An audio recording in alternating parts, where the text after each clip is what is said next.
You still got to click in there? Yes, sir. Count me off. 1, 2, 3. Good morning, good morning, good morning. I'm alive, I'm awake.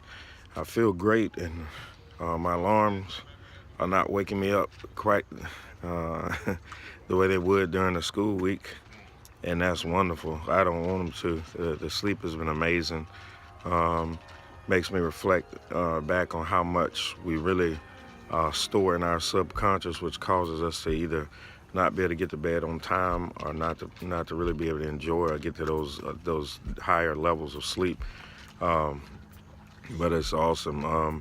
Out of all the things that are going on in the world right now, yesterday when I was sitting and watching a documentary, it made me reflect back and think about my maternal grandmother, and spent so much time with her, even in the days that she was suffering from dementia.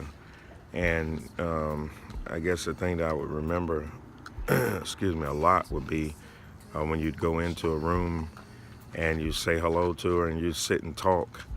If you walk out of the room and came back in the room, for her, it was just like you'd never been there and she wouldn't even remember it.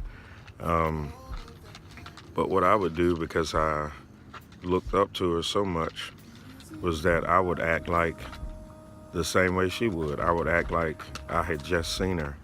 And I thought about how important it is for us to sit with our elders and let them pour into us, let them pour wisdom into us. When we refuse to sit and listen to older people, I don't care what nationality or what race they are, a part of the cycle of life is that when people get to a certain age, there are certain ages where we should be listening. And there's not a whole lot of advice that we can provide. We don't have experience. Not that the people can't tell you anything, but we should be eating from the tables of the elderly, because I believe that's how we're supposed to do. That's the cycle of life. And when they get older, our country should be providing for making sure that their latter is their greater. And so today, saying rest in peace to my maternal grandmother. Rest in peace to my paternal grandmother.